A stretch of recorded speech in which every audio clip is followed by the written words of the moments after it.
Welcome everyone to our webinar series. This month we are featuring our own TeamSTEPPS colleague, Rhonda Fisher. Very excited to have her sharing her expertise and insights today on how to leverage TeamSTEPPS for that long-term success. We are all probably fairly familiar with that short-term stuff, but getting in for the long haul is really what Rhonda knows how to do and is really excited to share her expertise today. So just a couple of housekeeping things to get started. The rules of engagement, you will be in a listen only mode, but you do have two ways to access your audio. You can join through the computer or you can also call in. Hopefully you have that sorted out by now, but if not, if you go down to that bottom bar, you'll have an audio in that far left corner, and you should be able to sort your options there. We will be doing a Q&A at the end. I will moderate your questions, so feel free to chat those in at any time, and I will make sure that Rhonda and I get a chance to share those for the group at large. If you think of something afterwards, always feel free to reach out, but just know that you don't have to hold your questions until the end. We will take them at any time. We are recording this session. Hopefully you heard the warning at the beginning. So we will be posting it on our website. Just know that the only thing being recorded is the main screen presentation and the speaker window. So that chat box will not show up on the internet. That is just for us here today. When you are using that chat, please note you can chat everyone or just the hosts and panelists. So again, and look for that little blue box and make sure you're directing your message to the right audience. For those of you tuning in live, we are very happy. We get to offer 1 hour of CE credit or equivalent for your attendance today. You will need to set up a Duke One Link event if you have not already done so, but hopefully you are a long-time listener and attendee and have that ready to roll. That is a one-time only setup. There is a code that you will text after today's presentation to receive credit. That code for our listen-only people is F as in Frank, U as in uncle, P as in Peter, R as in Rachel, E as in echo, X as in extreme. I know it doesn't really start with X, but had to throw it in there. We will repeat that code at the end, so don't stress if you didn't catch it. It's also in the slides that will be emailed and shared publicly. We do have other events coming up, even though it's towards the end of the year. We have our final in-person course for our TeamSTEPPS Master Training course happening all the way over in California at UCLA. We are just past 50% capacity, so a few spots left, but do not delay. They will go quickly. And then we will be having our 2025 schedule posted and shared for the world before the end of the year, hopefully before the holidays. So, and then next month, for sure, you can catch us on our last webinar of 2024, and that will be focused on enhancing patient safety. And it's a partnership with a newer initiative in the American Hospital Association. So lots of good to come there. Outside of our regularly scheduled courses and webinars, we do also offer custom advisory services. Rhonda is also our lead for this program, so she's the perfect one to, if this piques your interest, if this is something that you'd like to pursue, she is your person to talk to. That we honestly do a lot of different things with a lot of different size groups. So even if you think, well, I don't really know if I want X, we could probably do Y or Z, or maybe even a little bit of G, who knows? So the point is just get the conversation started because we'd love to work with you. So I believe that is all the housekeeping for today. Without further ado, I'd love to turn it over to my colleague and teammate, Rhonda Fisher. Okay, everybody. So excited that you're joining us today. As Rachel said, I am the team training clinical program lead. For those of you who have not met me before, I have been a TeamSTEPPS master trainer since 2009, kind of working across the nation with teams and leaders since 2010. My dad died of medical error. So the whole patient safety movement is a near and dear to my heart. I happen to also be an ER nurse. I've been an ER nurse for over 30 years. I can't believe it, but have used all this wonderfulness of TeamSTEPPS in the trenches and can tell you that it works, which is why I'm out here teaching you all how to do it. So Here we go. Today's objectives. We want you to understand how to build leadership support and accountability to maintain long-term engagement. We'll take a pass at recognizing the importance and impact of teamwork culture on our sustainment efforts, and then explore long-term strategies for sustaining TeamSTEPPS across the organization. Today, as Rachel pointed out, we are going to be talking about all things related to sustainment. We've been working really hard on this issue at the AHA, gosh, for the better part of this year, because if there's one thing that we hear more than we want to hear from the field, it's, we've been there, done that, couldn't make it stick. And we thought, why is that? And so we started really digging in to try and tease out those variables that we thought we need to put more resources into your hands, so that you can make TeamSTEPPS stick for the long haul. So really interested in hearing from you at the beginning here. Go ahead and put into the chat, what's been your biggest challenge when sustaining TeamSTEPPS at your organization? So it can be anything. What's your biggest challenge? I'm going to give you just a minute to put those in. And boy, I've got to really scroll my chat. There's lots of you. Leadership buy-in, motivation, providers, investment, or being committed to the change, turnover, for sure. Yeah, gosh, these are great, you guys. People forgetting the skills learned or inappropriately using the tools. All right, so leadership buy-in. Gosh, I could just camp right here in the chat, but we're going to address several of these issues here today as we look at, again, all things sustainment. Now, today you're just going to get an overview. I mentioned that we've been doing a ton of work around this over the last year. We've been busy making checklists. Like, what do you do first thing after your master trainer course? Here's a nice document with checklists. What do you do after you've got your people trained up in their essentials courses? What do you do? What are some strategies for even longer term sustainment over that? So we've got checklists that go over these concepts in more detail. This particular PowerPoint is a shortened down version, a very condensed version of the things that we want to just emphasize today. But we do have more information and details surrounding these things if you have more specific questions. Okay, so let's get after it. I want to start by reviewing the 3 phases of TeamSTEPPS implementation and why we feel an emphasis on phase 3, sustainment, is of critical importance to your TeamSTEPPS journey. So phase 1 is kind of that initial PSA, right? The public safety announcement that you've got some opportunities when it comes to either patient safety, workforce well-being, patient satisfaction. Your quality and risk folks are examining your data during phase 1, and they're doing cultural assessment, and all roads are pointing towards the needs to do something differently. And that leads you into phase 2, where you're action planning for your TeamSTEPPS implementation and eventually embarking on the actual training of your teams. So you've set the stage, you've decided what you need to do, and then you go to making it happen. Now, what I can tell you from examining the national data is we're really, really good at phase 1, identifying our issues. We are motivated by the data, and though it can take a bit of time to get like the economic and the scheduling factors in place, we're actually still pretty darn efficient across the nation at getting our action planning and our training up and rolling. Phase 2 is what I like to call kind of the sure but steady, that slow but steady victory as you move through those assessment and planning and training stages. Now, depending on the size of your organization, it can take 6 to 12 months to get that critical 60 to 70% of your staff trained and engaged, even longer for your bigger systems. We'll talk about that some more. But again, most of the nation's pretty darn good at hammering away on the training. But then comes phase 3.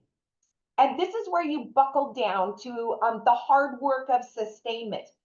Phase 3 is a lot more guts than glory. That's just the hard truth of it.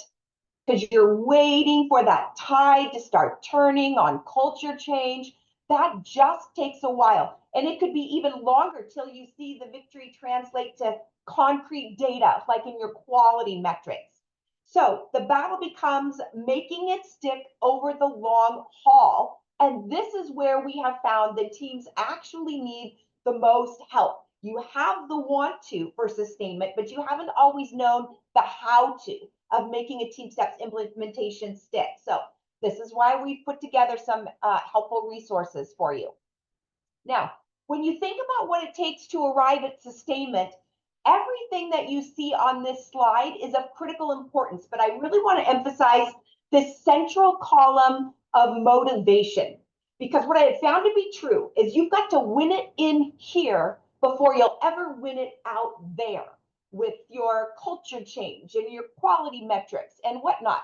So heart and mind, touch heart and mind before you'll ever win it in behavior change for your people. Now, you may recognize this particular slide. It's the influencer model of change management, but by way of reminder, the influencer model says that you need to hit at least 4 out of these 6 buckets here, these areas of influence, in order to make change stick. So for the purpose of sustainment, all of these are important for sure, but I'm just going to emphasize a couple. Over here on the training side, planning, scheduling, and creating ongoing training. I saw somebody pop into the chat that people forget how to use the tools and then they start using them inappropriately. And yes, it happens. This is why you have to have a strong plan for your ongoing training. This is not a one and done. We've got to be very proactive about keeping the tools and principles out in front of our people all the time. And we'll talk about some ways to do that coming up. Now, that middle column again on motivation, how are you going to make the undesirable desirable? Healthcare teams, they're a tough crowd. And I can say that because I am one, right? The ER is infamous. ED, I'm dating myself, sorry. ED, not ER anymore. So we in particular, like there's a few service lines where, yeah, you're going to need to employ the with them principle. That's the what's in it for me. Because I've been doing this a really long time. And if you're going to want me to change my practice, you need to convince me that it actually needs to happen. So before they sign on, let them know what's in it for them. That's fair. That's fair. How is TeamSTEPPS going to make their lives better? And how can you get loud and visual about that? You're going to want to harness the power of peer pressure. When you start into the work of sustainment, if you haven't done it already, I encourage you to have done it even in your planning and training stages. But if you haven't done it yet, by the time that you arrive at sustainment, you better be harnessing the power of peer pressure. That's finding out who were your early adopters when it came to TeamSTEPPS and the training or the concepts. You know, they were the ones who not even the whole department was trained yet, but they're already doing the SBARs or whatever. Grab those early adopters, engage them as TeamSTEPPS champion and as part of the team that's driving the work. And then how can you design rewards and demand accountability? We're going to talk about this in more depth as we progress through the presentation, because I'm telling you, this piece right here of celebration and recognition and rewards, plus demanding and delivering on accountability, this is mission critical to your TeamSTEPPS sustainment, particularly with your Gen Z teammates. All right, so now let's do a quick poll. I'd love to hear what has been or do you think will be your biggest challenge in making TeamSTEPPS sustainable? So I pulled out those 4 buckets and I would love to hear from you. Just getting that brief overview. What's going to be the biggest challenge in making your TeamSTEPPS initiative sustainable? Making the undesirable desirable, harnessing that peer pressure. I should move this over here. Harnessing peer pressure, designing those rewards and demanding accountability, or perhaps it's the planning, scheduling, and creating those ongoing trainings. So go ahead and put your answer in the poll. We'll give it just a quick second here, and then we'll see what you're letting us know as a nation.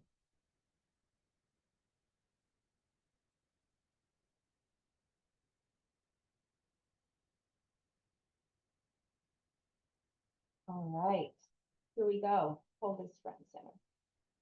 Come back, come back. Okay, so, oh, very interesting. Planning, scheduling, and creating ongoing trainings. It's 45%. I guess I shouldn't have hid all those other slides on the detail when it comes to training, but we can always talk about them some more in our Q&A. Making the undesirable desirable, 28%.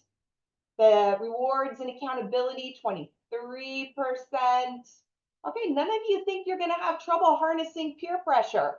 Okay, that's great. I'm hoping you all have some champions in the works. So, okay, great. We're going to touch on all of these as we go through the training here. Now, when planning for sustainment, you're going to want to consider basically 4 questions. How are you going to create time for that ongoing training and support? How are you going to fund the work of sustainment? How are you going to hold people accountable for alignment? And how are you going to create what I like to call frontline driven change, or getting the people who are at the heart of the work, who are at the center of the work, driving the work? They know what they need. So really, your buckets for consideration are time, resources, accountability, and engagement. These elements are all addressed within the traditional TeamSTEPPS training buckets of planning, training and education, and implementation.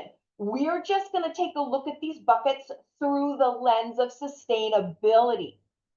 So, planning, training and education, and implementation. And we're going to go through these one by one because we want to explore the different strategies that we'll need. Now, first, planning. Here's some of the critical strategies for sustainability when it comes to planning. Ongoing executive level support, master trainer and leadership expectations and musts, and then that designing rewards and delivering on accountability. That's what we'll touch on here. All right, so first steps for our planning bucket is that ongoing executive level support. That's something that you should have assessed before you even got started with your training, but if you haven't done it, it's time. And you've got to reassess. Even if you did it initially, when you get into the place where you're thinking about sustainment, you need to go back and reassess it here. You need ownership of the implementation. I like to say from the boardroom to the bedside.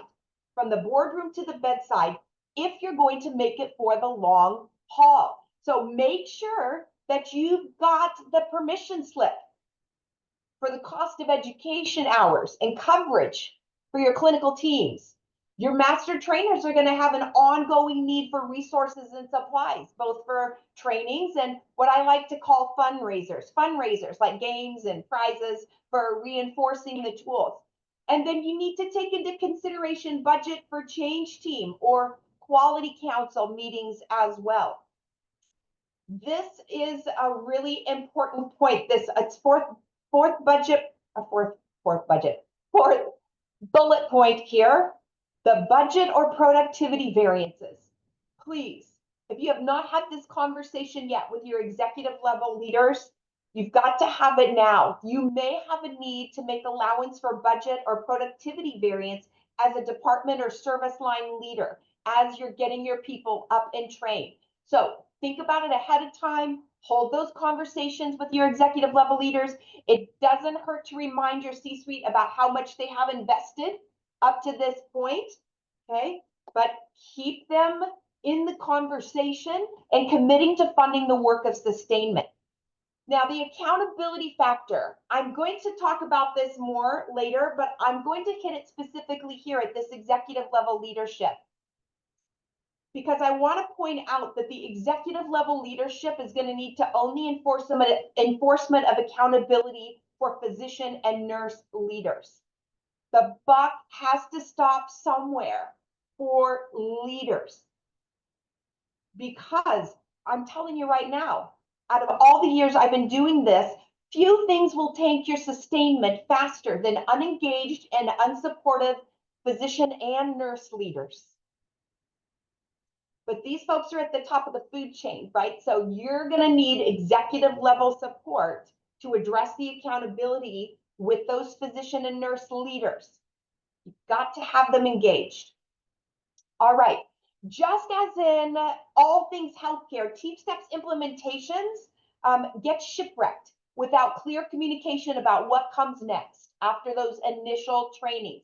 You need to be crystal clear with your master trainers and each level of leadership, be that managers, directors, chairs, etc., about what's expected of them in carrying this implementation forward. I encourage you to have it written down. Have a written list of roles, responsibilities, expectations, and put it out there in full transparency. This creates clarity around the ask, and it sets a stage for the new normal that we want to establish. Remember, TeamSTEPPS isn't something else to do. It's how we do everything, again, from the boardroom to the bedside. Now, by way of example, some master trainer expectations might be to provide ongoing TeamSTEPPS Essentials courses, to implement strategies, to integrate TeamSTEPPS tools into those department, already existing department workflows. It could be to serve on the local change team or quality council. So that's just a few examples of master trainer expectations. Some leadership expectations might be supporting the attendance of team members at trainings, incorporating TeamSTEPPS into leader rounding. Leaders might be more involved in designing rewards and accountability measures. Okay, so there's just a few examples. So again, think it through. What are the roles, responsibilities, and expectations of everyone involved, and get it out there, make it transparent and accessible. Okay, a critical piece of planning for sustainability is designing rewards for those individuals and even departments that choose to show up and engage, and demanding accountability from those who don't. So my first question is, what are some potential ways that you could reward or recognize people's efforts with TeamSTEPPS? You can throw that into the chat if you want. I want to encourage you to recognize and reward even the smallest of TeamSTEPPS efforts, even the smallest efforts towards TeamSTEPPS integration, because every time you do, I like to talk about the TeamSTEPPS Trust Bank, the things that we do to get people to believe that, yes, we are here to stay. We're investing into this for the long haul. You're going to do some really hard work building up your TeamSTEPPS Trust Bank with some of these sustainment strategies. And so rewards, recognition, celebration, that's going to be key. Call it out when you see someone use a tool like SBAR, or you see a TeamSTEPPS value like task assistance in action. Celebrate successful use of the tools that prevented a patient harm and or just made life better for the teams. Like you see them like applying something like task assistance, and you see that, hey, everybody on the team seems happy today. Okay, call that out, recognize and reward that. Don't wait till you've like arrived at complete integration to start celebrating what your people are doing well. Now, one little caveat I might put out there too, really put some thought behind what meaningful rewards might look like for your staff. Ask them. They know what would make for a meaningful reward or recognition of them. Because it may be that, the pizza party worked 3 years ago, but it's not working so well now. Personally, I still love to find pizza in the break room, but think about talking to your teams. Find out what makes them tick and what they would consider. Now, as you're just starting out, your balance obviously is going to be more heavily weighted on the reward side. But over time, that accountability piece, that's going to be a non-negotiable as well. This is our new normal. So you need to think about your accountability structures. What's that going to look like? Who holds the keys? of accountability? Does that vary by discipline? Are there processes that you need to put in place to support accountability? Like eventually, TeamSTEPPS accountability should be showing up in performance reviews and credentialing and re-credentialing. But you're going to need to create some accountability around engagement right from the get-go. So talk about this. Now, the biggest point that I want to make here is leaders. If you allow people or departments to opt out, if you allow toxicity to flourish, if you say you're going to hold individuals and teams accountable and then you don't, you can kiss culture change goodbye. That's just the reality of it. It's okay. Let me clarify. You want your people talking. That's good change management. Go back to Cotter's model for change, right? You want them talking about it, chewing on it. It's okay for them to want to get their hands around it. It's okay even for them to dissent at first. Keep them talking. But the minute that dissent turns to destruct, leaders, you have to intervene. The moment that somebody thinks they get a pass on civility or engagement, you have to intervene or you'll lose credibility as a leader. And again, you can kiss culture change goodbye. Okay. Now, a couple more things for you leaders specifically. Always remember that culture change is caught more than taught, and it starts at the top. So walk your talk, leaders. Role model the TeamSTEPPS behaviors that you want to see in your team. I have a very respected colleague at the University of North Carolina, and she put it this way. I loved it. I thought, I'm stealing that. She said the expectation for her leaders is to use the language, use the tools, speak positively of the work, share success stories, and celebrate milestones. And all that really basically, you can sum it up as a leader, you've got to show up. You've got to show up. Your team will largely sink or swim depending on how you choose to engage. Showing gratitude is so important. Culture change is hard. So be proactive about thanking people for choosing to show up and engage. Even again, for small amounts of effort. It's a journey. It's not going to happen overnight. If you wait until you've achieved full integration of TeamSTEPPS to be grateful to your people, chances are you'll never arrive at full integration and get the opportunity. So be grateful now. Be grateful along the journey. And then TeamSTEPPS rounding. You can include this as a piece of your regular leader rounding if you wish, or if you're not rounding yet, start with TeamSTEPPS rounding because this is really the core of sustainment as a leader. The people in the trenches need frequent touch points from you to identify, hey, what's going well? What's something we could be doing differently that would work better? As you round, be consistent. You're building up that TeamSTEPPS trust bank. So don't give them a reason to think that you're not going to show up for them. And in like manner, be responsive to the feedback that they give you. Determined to action on the feedback that you've heard and or provide information on why you can't. Just be transparent, keep them in the conversation and in the know. All right, let's talk about training and education. Time check here. All right. So what we're going to look at under training and education is the fact that you, of course, want to ensure training completion. You're going to think about your ongoing engagement, including things like yearly refreshers, new staff onboarding. Now, my caveat, again, is I'm giving just the overview. If you want more detail, hit me up later. We're putting together a complete sustainability package. Okay, so let's talk about the sustainment strategy of ongoing training. Now, the first thing, and this kind of is part of the ensure training completion. And then as you get your people trained, please look back before looking ahead. Are there any learnings that you need to capture from your initial training push within the organization? Things that went well, things that you would change if you could do it over again. Do some reflecting. There might be some mop up to do. Like, we're human. It might have not gone so well in one particular area or with certain people or master trainers or whatever that may be. So like take some time to think about, is there any mop up that we need to do?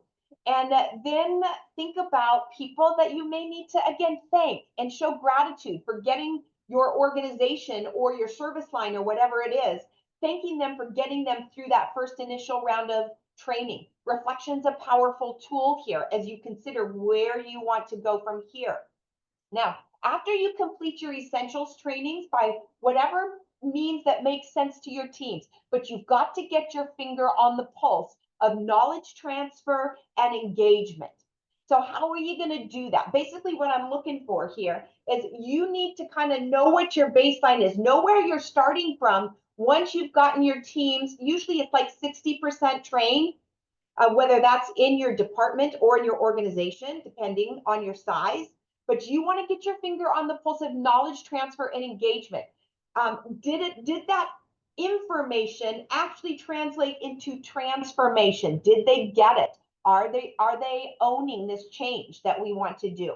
So you can hold brief table talks with leaders, do your own survey monkey about it, or the TTPQ that AHA offers, get engaged by your leadership rounding, but get a feel for where you're really starting from as you dig into the work of sustainment. And part of that will be making a plan to pick up your stragglers. So let's talk about new staff. What are you going to do to maintain training and education for the new staff that are coming in? So embedding TeamSTEPPS into new employee onboarding, that's just going to be a must.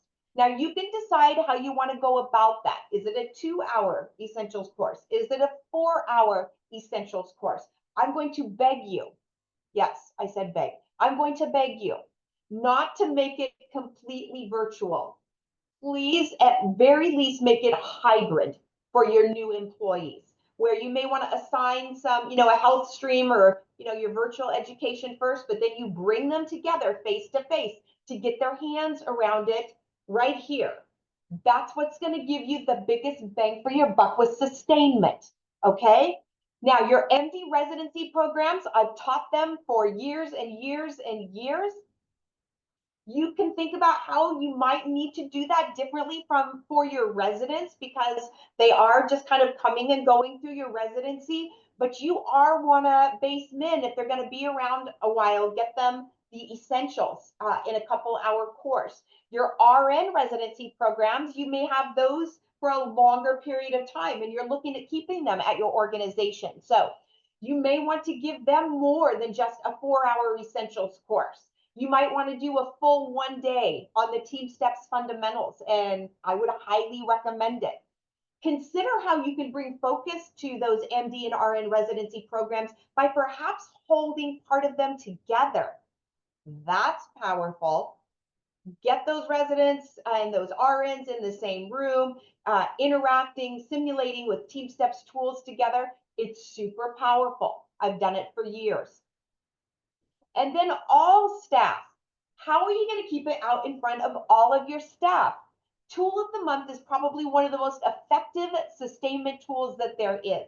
It's a great way to relearn the tool, sharpen its focus, and get down to the nitty-gritty with applying it to those department workflows that are already in place, like working that thing in to their daily work. Now with TeamSTEPPS 3.0, there's 18 tools or concepts. So you can elect to combine some tools if you want to roll it all out in a year, or you could have an 18-month just rolling plan. But tool of the month, it's so effective. I'm going to show you a slide here of a monthly skills calendar in just a moment. So keep it out in front of your people, keep it sinking into culture. Adding TeamSTEPPS elements to all your simulations. Every clinical service line has a required education that involves simulation. This is an ideal place to double down on TeamSTEPPS tools and concepts. For example, brief and debrief are critical learning tools that should be simulated right along with your trauma code or your crash C-section drills. Okay, so it's the perfect place to practice things like call out check back. If you expect, listen, if you expect closed loop communication in these critical simulations, they'll become expected in the moment when it really counts with our patients. So weave those simulations into your required department, weave those TeamSTEPPS tools and concepts into your required departmental simulations. It works wonderfully. Okay, and then that yearly refresh on core content. Get creative. I've seen organizations do nursing skills days or a TeamSTEPPS fair for all staff. They do Jeopardy, they do Wheel of Fortune. Like, keep it creative and fun, gamify it as much as you can. Here for a yearly refresher, a hybrid is okay. Like, if you want to do part in the virtual environment and then part in person, that can be a great way to do a yearly refresh. So all of these things, 45% of you said doing the ongoing training. Now, I don't know if that is what you were thinking about, the training that happens when you're in the place of sustainment, or if you're talking about still trying to get all of your teams trained up in your essentials. Hit me up if you need more information on that. But this ongoing training piece that I'm touching on right now is when you're digging into the work of sustainment. So tool of the month, simulation, those yearly refreshers on core content will take you far. This is just a picture of our partners at Metro Health. This is their skills calendar. Beautiful. They just put the month, what was the core competency or the TeamSTEPPS module that the skill came from, what's the skill focus that we're gonna really talk it up, poster it up, simulate on a monthly basis. And then they have a skills resource center area where they can go and they can look it up under these titles and they can find more information and training. Beautiful. This also is an example that I stole from Metro Health because I absolutely love it. Tying a TeamSTEPPS tool focus to a department workflow is one of the best ways to do tool review. Now, with Metro Health, their metrics with their healthcare associated infections, they weren't where they wanted them to be. So they decided to attach their March tool of the month, which was CUS, with a department workflow like hand washing to see if they could move the needle, to discover if that could make some progress for them with their HAIs. Beautiful.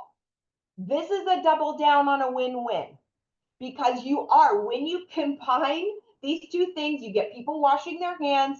That's going to be a win in your quality metric. You'll start seeing improvement in those HAIs. And then a TeamSTEPPS tool that creates culture change gets practiced and reinforced. So combining TeamSTEPPS tools with your department specific workflows, you'll get a ton of bang for your buck there with sustainment. Okay, how are we doing? Okay, last bucket, because I really want to push through and leave some time for questions and answers for all of you. And yes, please do be chatting in the questions that you may have as we go through, because we will try and address those at the end. Okay, this implementation bucket where we're really focused on building and keeping engagement and ownership, identifying interventions that will help us do that, and then addressing how are we going to know that we're on track or successful. Now, I love this, the 60-40 rule of culture change. It comes out of some collaborative work from Duke's Brian Sexton and AHA's Chris D'Rienzo. I like to think about the 60-40 rule as a yearly assessment of engagement. A yearly assessment of engagement. There's lots of different ways to get at this information. You can send out the TeamSTEPPS TTPQ, that teamwork perception questionnaire every year. You can make sure TeamSTEPPS tools and concepts are included in your culture of safety surveys or your employee engagement surveys if you don't want to do a separate thing like the TTPQ. But Ultimately, again, you're looking to get your finger on the pulse about where your folks are at on that journey from information to transformation. Now, if you do your surveys, your leadership rounding, you get your finger on the pulse and you discover, oh boy, like less than 40% of our teams are engaged, or less than 40% of our service line or department, less than 40% are engaged. Okay, you get to go back and push the redo button. Maybe some of your sites or departments, maybe they need a mulligan, right? They've just got to go back. Like, don't throw in the towel on culture change. I'm telling you right now, do not throw in the towel on culture change. Pull out your QI tools. Do a PDSA on TeamSTEPPS implementation. Figure out how you need to change it up. Maybe your due on your PDSA on TeamSTEPPS implementation is maybe your due is to plan another round of essentials courses. That's all right. Maybe you need to enlist some help from AHA with sustainment. Fair enough. You've got lots of options. Just don't quit. Keep working the problem until you figure out where your barriers are, and then, true to PDSA, reiterate, reiterate, reiterate until you get those barriers addressed. And they may look different for your different service lines. Now, once you've got 40 to 60% of your team, your organization, however you're approaching this, depending on your size, once you've got 40 to 60% of your teams engaged, you've got traction. This is where you want to continue to reinforce, make sure you've got tool of the month going, your new employee onboarding, fill in the gaps where you need to, capitalize on wins, mitigate for those losses.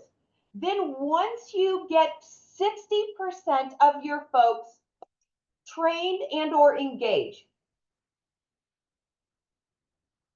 that's critical mass for cultural transformation. Greater than 60%. That's critical mass for cultural transformation. I want a little, again, public service announcement here. You're never going to arrive at 100% engagement or maybe even 80%. There will always be resistors, but when you have greater than 60% of your teams trained and engaged, you've got enough critical mass to impact culture change. Those resistors, typically at that point, they either decide there's enough peer pressure that they decide to slide in, or they decide to slide off and go someplace else. And that's fair. That's fair. Then you can move on to the next stage of sustainment. Now, super important caveat here. If you hail from a very large hospital or a large system or a university health system, for example, you cannot wait to get everyone in your hospital or your system trained before you engage in the work of sustainment. Like arriving at that greater than 60% trained for the whole organization, that might take some of you years. So getting 60% of your target areas trained, right? That's going to be more important to like drill that thing back, like take another look at your scope, your measures for success, your timelines. Really be realistic as possible. And again, I'd recommend you break that down. If you're really large, I recommend you break that down by department or service line, whichever makes more sense. But aim to get 60% of that specific target trained, and then go ahead and start engaging in the works of sustainment in that particular area. Okay, makes sense? Okay. So quickly, check on time check here. We're going to talk about implementation sustainment strategies. Implementation sustainment strategies. So one, building and keeping ownership.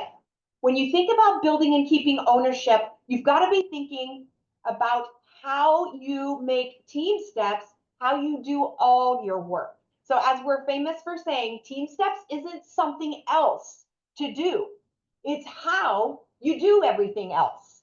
It's how you do everything else. So embed TeamSTEPPS tools into your daily workflows and your processes. Some examples might be having safety huddles and daily briefings. You can use TeamSTEPPS tools to do report outs or make requests.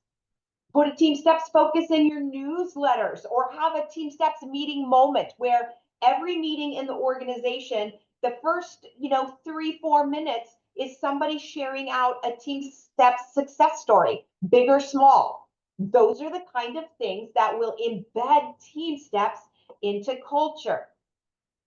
Now, this is really critical. This creating local TeamSTEPPS change teams. And by local, I mean service line or departmental change teams.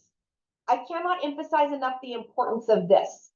Depending on your organization, you might already have an existing committee structure that can absorb the work of TeamSTEPPS.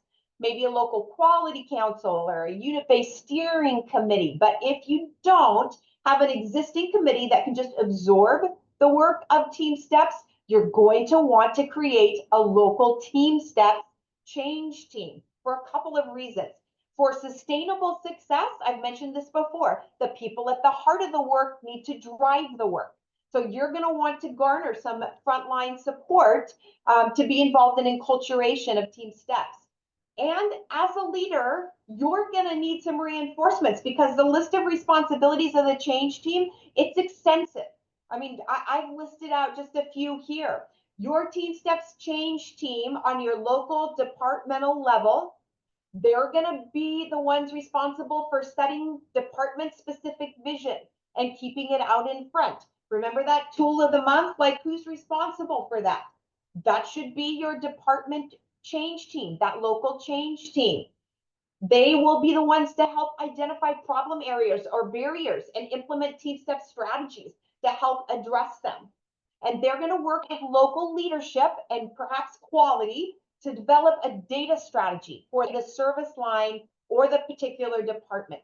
So their work is critical.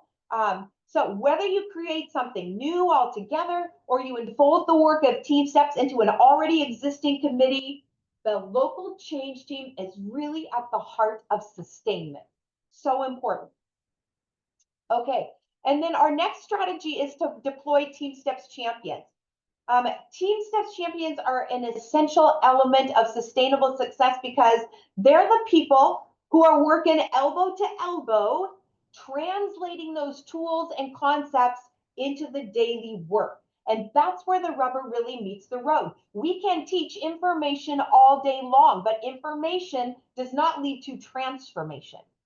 Transformation happens as we deploy TeamSTEPPS champions who model that change and then assist team members with moving the skills and concepts out into practical realities, being a really up close and personal example of, hey, this is how it works in real time. This is how it looks in real time. I'm going to skip that next thing for time. Okay, so just quickly here. I want to, again, you could tell, I've seen leaders, I've seen them sink TeamSTEPPS implementations over and over again when they have not chosen to show up for their people. And so I'm just going to speak to you briefly again here as leaders. You've got to set your TeamSTEPPS champions and your change team and your master trainers, you've got to set them up for success. They're going to need equipping, meaning you may have to train them a little bit in key competencies like how to deliver feedback effectively. They're going to need empowerment.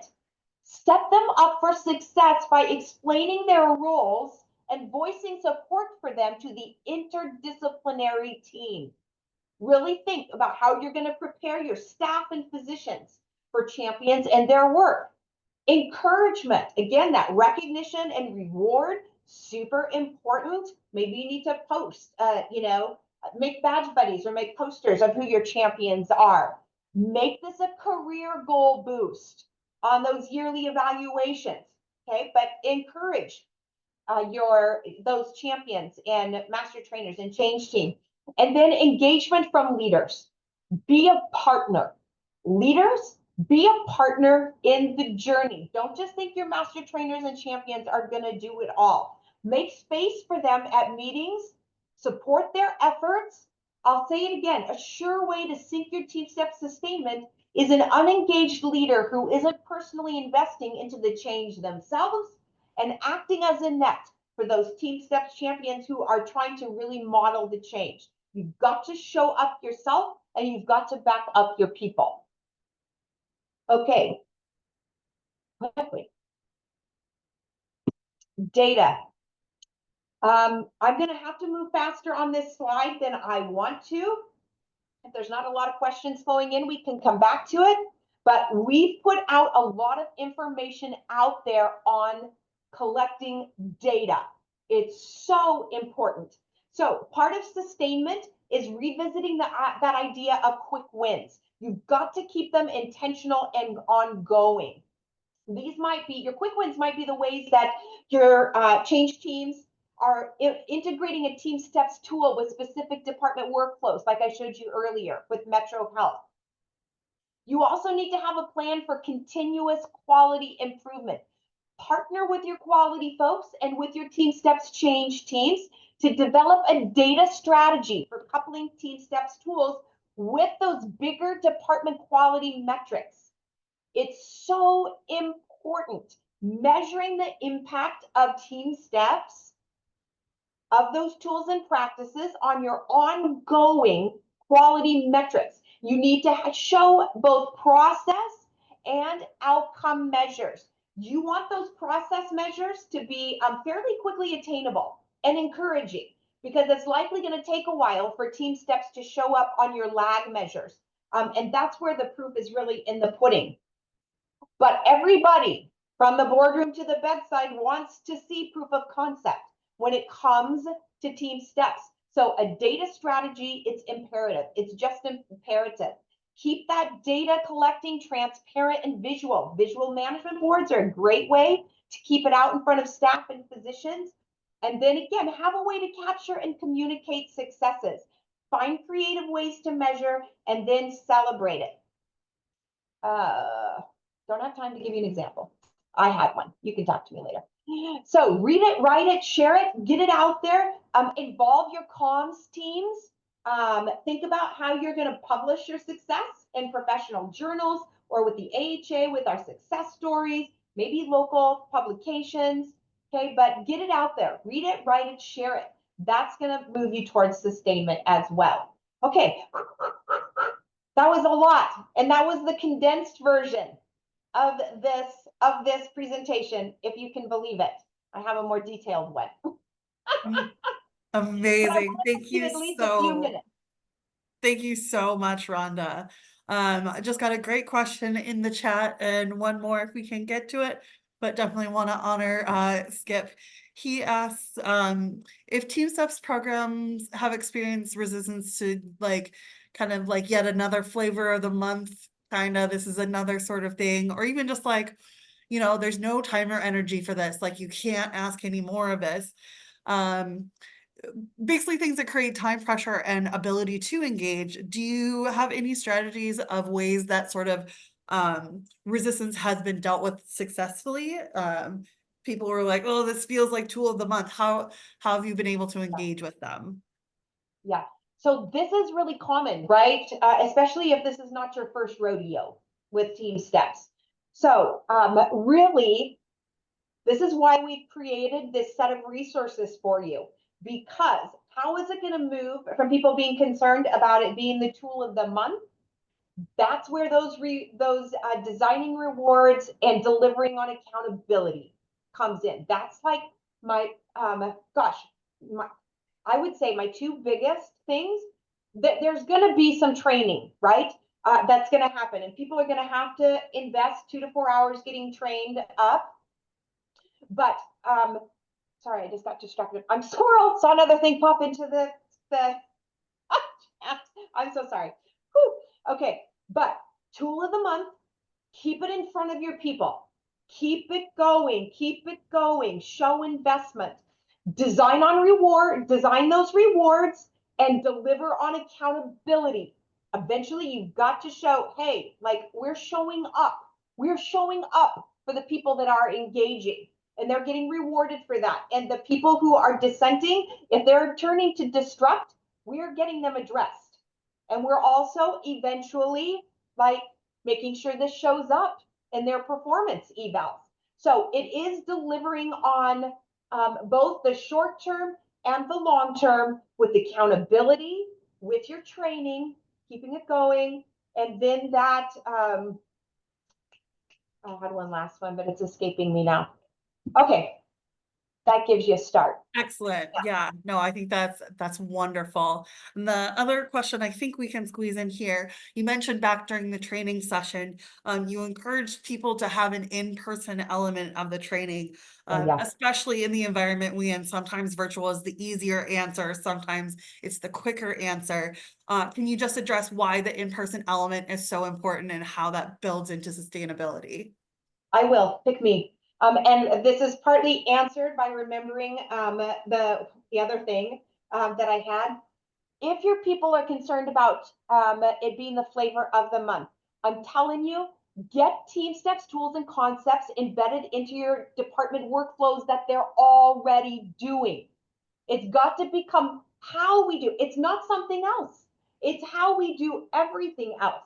So one of the best things, that in-person element, simulation. So when you're doing your long-term sustainment plan, look at all your required simulations that every service line has them. Those required ones that you have to do. Combine the elements of TeamSTEPPS, those TeamSTEPPS tools like call out, check back, huddle, brief, and debrief. Help me out, Rachel. But lots of different ones that TeamSTEPPS tools belong in your simulations. So that's a way to get up close and personal and to show them how it works in real time. And really, that's the answer to the in-person part of it. There's just, I've been a board certified EED nurse for a gajillion years. And in all my certifications, so like when they made us start doing like our TNCC, our trauma nurse core certification, like over Zoom, help me, Lord. It's just not the same. So for what makes sense, if you can't get them to do it, right? If you can't, for example, get a full 4 hours in person, do the elements that you can do easily in the virtual environment. That's okay. You may have to make some concessions on budget or timing, but make sure you've got at least a couple of hours of doing the face-to-face, letting them practice, letting them simulate, getting their hands around it. It makes such a big difference for moving it into enculturation, moving them from information to transformation. If you forget everything else I've said here today, remember that sustainment is all about moving them from information to transformation. And this presentation was about putting tools in your tool belt to do that. Wonderful. In our last minute, just want to thank everyone for attending. Thank you, Rhonda, again, for sharing your knowledge and expertise. If you have any other questions, feel free to reach out anytime. We'd love to hear your thoughts in the evaluation that pops up. And ignore that code on the screen, but the correct CE code for today is F as in Frank, O as in octopus, F as in Frank, P as in Peter, U as in ukulele, and Q as in quite the presentation today. Thank you, everyone, and we look forward to seeing you on a future team training webinar.